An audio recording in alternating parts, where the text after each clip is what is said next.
শান্ত ও ঐতিহাসিক বন্দরনগরী চট্টগ্রাম হঠাৎ করেই যেন এক অস্থিরতা ও সহিংসতার আবর্তে পড়েছে।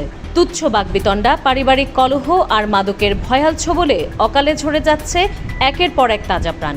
সম্প্রতি চান্দগাঁও থানার কামালবাজারে সামান্য একটি মোবাইল ফোন লেনদেন নিয়ে বাকবিতণ্ডার জেরে ২৪ বছর বয়সী যুবক সাকিবকে ধারালো ছুরি দিয়ে কুপিয়ে হত্যা করে দুর্বৃত্তরা।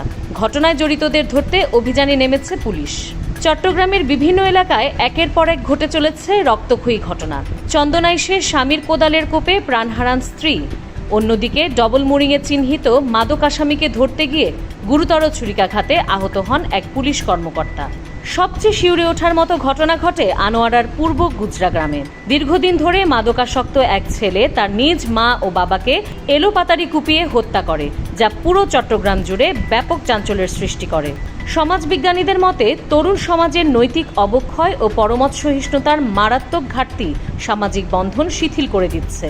অপরাধের এই ভয়াবহ প্রবণতা রুখতে কঠোর আইনি ব্যবস্থার পাশাপাশি মাদক দমনে শূন্য সহনশীলতা নীতির তাগিদ দিয়েছেন তারা। নিউজ ডেস্ক, খোলা কাগজ, ঢাকা।